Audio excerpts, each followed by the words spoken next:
당신은 지금까지 몇 번이나 살아왔나요? 어쩌면 막연하게 들릴지도 모르는 질문입니다.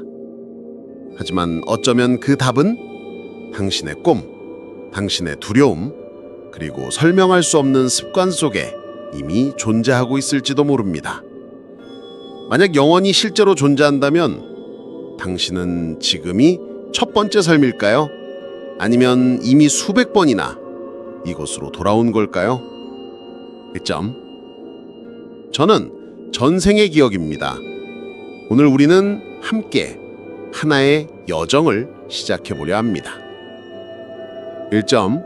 환생이란 무엇이며 왜 영혼은 반복해서 돌아오는가? 2점. 정말 모든 사람은 수많은 전생을 가지고 있는가? 3점. 그리고 우리는 지금 그 여정의 어느 단계에 있을까? 이 세 가지 질문은 시간을 넘어서는 하나의 대화가 될 것입니다. 오늘 팟캐스트의 핵심 주제이기도 하죠. 1점. 우선 첫 번째 질문입니다. 환생이란 도대체 무엇일까요? 왜 영혼은 다시 태어나야 할까요? 1점. 영혼이 불멸이라면 왜 그냥 빛의 세계에 머무르지 않고 굳이 고통과 상처로 가득한 이 세상에 돌아와야 할까? 환생은 과거의 잘못에 대한 벌일까? 아니면 성장의 필연적인 과정일까? 영혼이 원래 빛의 존재라면 그 완성을 위해 어둠도 필요한 걸까? 저니 오브 소울즈라는 책에서 많은 영혼들이 회귀 중 삶과 삶 사이의 공간을 묘사합니다. 그곳은 가볍고 맑고 사랑이 가득한 공간이었죠. 하지만 그들은 바로 그 공간에서 다시 배우기 위해 스스로 환생을 선택했다고 말합니다. 한 영혼은 이렇게 말합니다. 나는 배신당한 사람의 입장에서 용서를 배우기 위해 다시 돌아와야 했어요. 또 다른 영혼은 회귀 중 이렇게 묘사했습니다. 나는 시골의 외딴 지역에 사는 한부모 아버지로 다시 태어났어요. 아무도 도와주는 사람이 없었고 장애가 있는 아들을 키우며 아침부터 늦게까지 일했죠. 지치고 외로웠지만 나는 원망하지 않았어요. 누군가에게 삶을 다시 돌려주는 느낌이었거든요.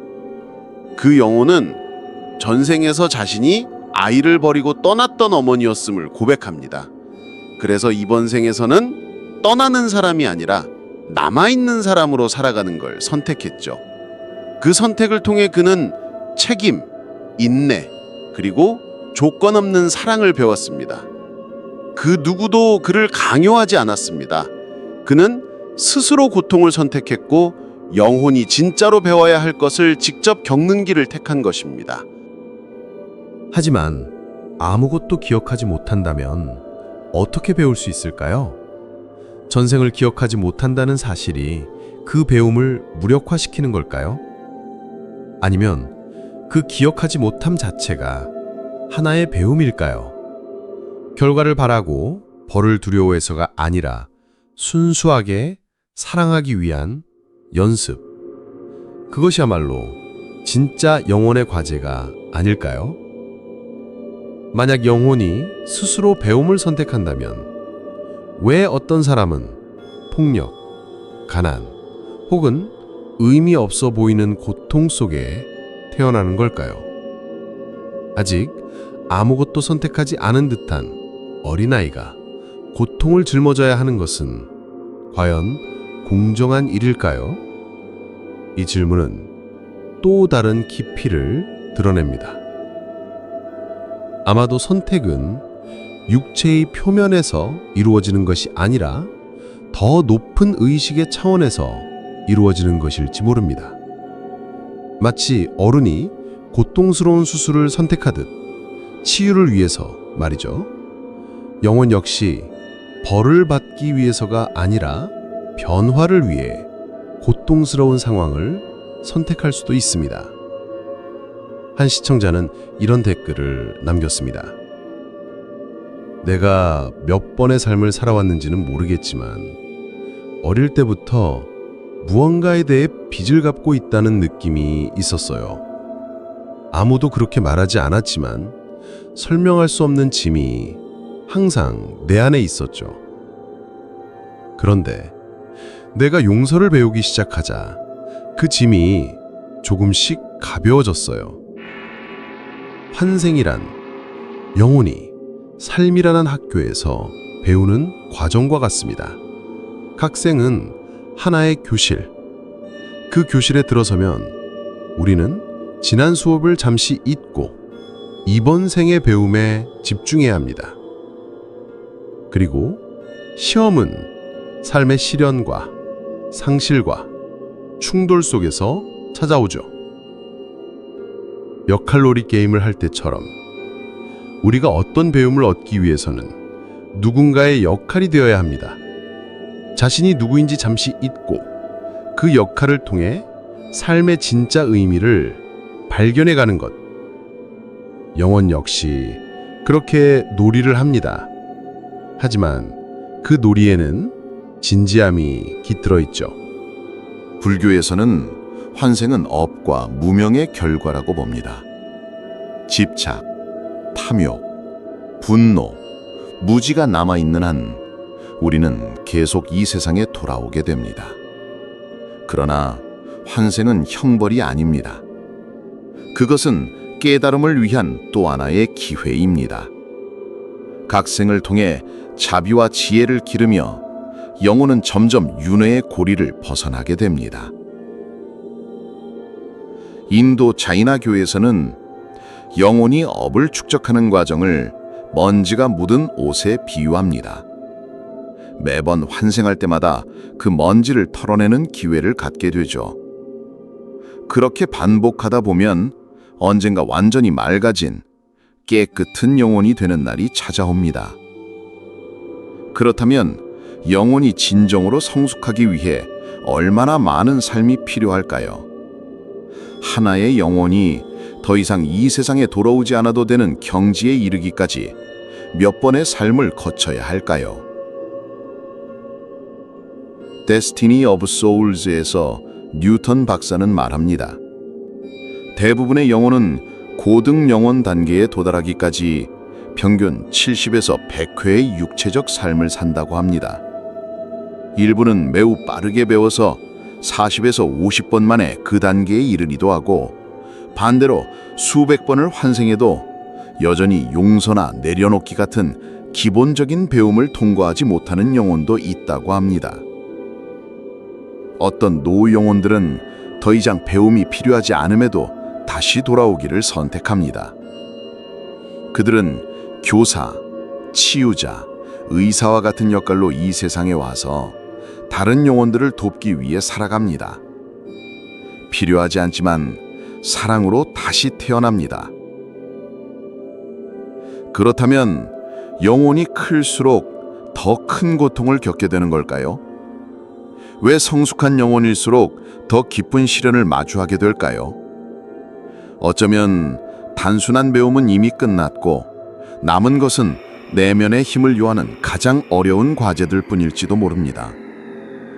그렇다면 가장 진화한 영혼이 가장 큰 고통을 짊어져야 한다는 건 과연 공정한 일일까요? 환생을 믿지 않는 사람이라면 그 배움의 여정이 멈추게 되는 걸까요? 과연 믿음이 영혼의 성장에 영향을 미칠까요? 혹은 자아는 모르더라도 영혼은 여전히 조용히 배워가고 있는 걸까요? 그리고 만약 믿음이 없다면 의식과 영혼 사이의 협력이 부족해서 그 배움은 더 어려워지는 걸까요? 한 청취자는 이런 이야기를 들려줬습니다. 제 삶은 계속 반복되는 시험 같았어요. 상황도, 감정도, 심지어 만나는 사람들까지 어딘가 익숙한 배움을 담고 있었죠. 어느 날 새로운 친구를 만났는데 처음 대화를 나누자마자 이전 생에서 함께 공부했던 사람이라는 강한 직감이 들었어요. 그 순간 문득 이런 질문이 떠올랐습니다. 나는 과연 몇 번의 생을 더 살아야 이 수업을 졸업할 수 있을까? 고등학교로 올라갈수록 시험은 더 어려워집니다. 초등학생에게 대학 입시 문제를 내지 않듯 영혼의 시험도 그 수준에 맞게 주어집니다. 영혼은 산을 오르는 사람과도 같습니다. 높이 올라갈수록 공기는 희박해지고 길은 가팔라지지만 풍경은 더 장엄해집니다. 아름다움과 어려움은 성숙의 양면입니다. 힌두교에서는 영혼이 수백 번의 생을 거치며 타마스, 라자스, 그리고 사트바의 단계를 밟아간다고 봅니다. 빛에 가까워질수록 영혼은 더 깊은 배움을 얻고 더 적은 생을 살게 됩니다. 시크교에서는 영혼이 최고의 빛과 하나가 되어야만 윤회의 고리가 끝난다고 믿습니다. 모든 생은 그 방향으로 나아가는 하나의 걸음입니다. 하지만 내가 지금까지 몇 번의 생을 살아왔는지 기억나지 않는다면 어떻게 내가 지금 그 여정의 어디쯤에 있는지를 알 수 있을까요? 그리고 마지막 질문에 다가갑니다. 나는 지금 영혼의 몇 번째 삶을 살고 있는가? 정말 젊은 영혼과 늙은 영혼이 있을까요? 아니면 사람들이 위로받기 위해 혹은 서로를 구분짓기 위해 만든 말일 뿐일까요? 각 생이 하나의 수업이라면 삶의 숫자보다는 그 안에서 배운 것의 깊이가 더 중요할지도 모릅니다. 하지만 가끔은 우리는 이런 질문을 하게 됩니다. 나는 정말 새로운 것을 배우고 있을까? 아니면 또다시 똑같은 수업을 반복하고 있는 걸까? 어떤 감정은 너무 강렬해서 설명할 수 없습니다. 어떤 장소, 어떤 사람에게서 이전에 만난 적이 있다는 묘한 느낌을 받을 때, 그건 어쩌면 내가 얼마나 많은 생을 살아왔는지를 조용히 알려주는 영혼의 단서일지도 모릅니다. 그리고 만약 영혼의 단계와 진화가 존재한다면 그 진짜 징표는 무엇일까요? 말이나 지식에 있는 것이 아니라 고통에 대한 반응, 무상함에 대한 수용, 이별을 대하는 자세에 숨겨져 있는 건 아닐까요? 어떻게 해야 아직 첫걸음을 내딛는 영혼과 수백 번의 환생을 거쳐 이제 마지막 놓아줌이라는 배움을 조용히 마주하고 있는 영혼을 구분할 수 있을까요? 와이스 박사는 전생의 기억과 매우 빠르게 연결된 한 환자에 대해 이야기한 적이 있습니다. 그녀는 어렸을 적부터 선천적으로 영적인 통찰이 있었고 폭력에 대한 거부감이 강했으며 세상과의 거리감을 항상 느꼈다고 합니다. 이런 영혼들은 대개 깊은 감정 지능, 공감 능력, 물질적 가치에 대한 무관심, 그리고 존재에 대한 질문을 마음 깊은 곳에 품고 살아갑니다. 또 다른 영혼은 이렇게 말했습니다. 나는 늘 이곳이 내가 있어야 할 곳이 아니라는 느낌을 갖고 살았어요. 무엇이든 빨리 배우고 사람들을 잘 이해하지만 피상적인 관계에는 쉽게 지쳐버려요. 이런 느낌들 역시 환생의 여정이 이미 멀리까지 이어졌음을 알려주는 신호일 수 있습니다. 하지만 내가 질투심이 많고 화를 잘 내고 이기적이라면 그건 내가 아직 어린 영혼이라는 뜻일까요? 아니면 이미 여러 생을 거치며 끝내지 못한 숙제를 반복하고 있는 걸까요? 어쩌면 성숙한 영혼도 새로운 형태로 예전의 실수를 반복할 수 있습니다. 마치 똑똑한 학생이 익숙한 과목에서 더 높은 수준의 문제에 걸려 넘어지듯 말이죠. 지식이 많고 영적인 이야기를 잘한다고 해서 그 사람이 오래된 영혼일까요? 그저 외부로부터 빌려온 지식일 수도 있습니다. 어떤 이들은 마음 챙김, 자비, 무상함을 아주 훌륭하게 말로 표현하지만 실제로는 분노에 휘둘리고 사람을 통제하려 들고 상실을 감당하지 못합니다.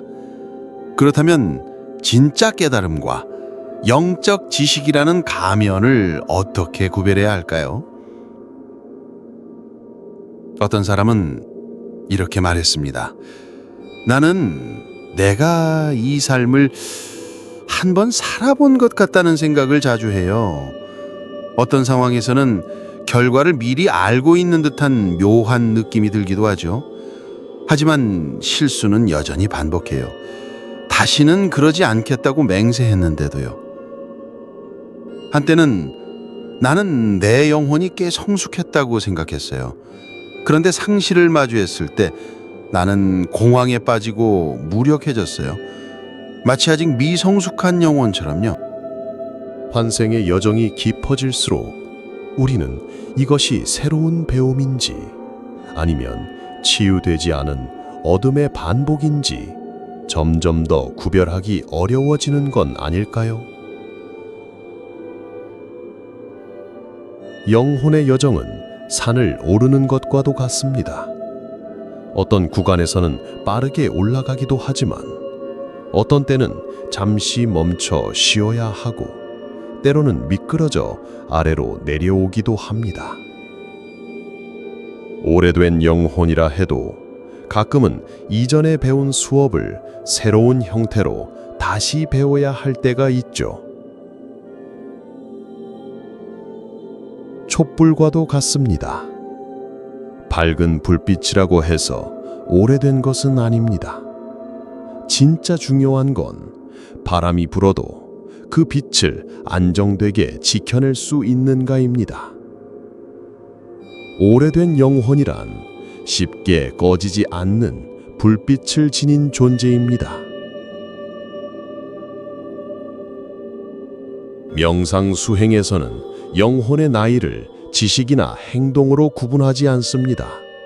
그보다는 깨어있음의 정도로 측정하죠.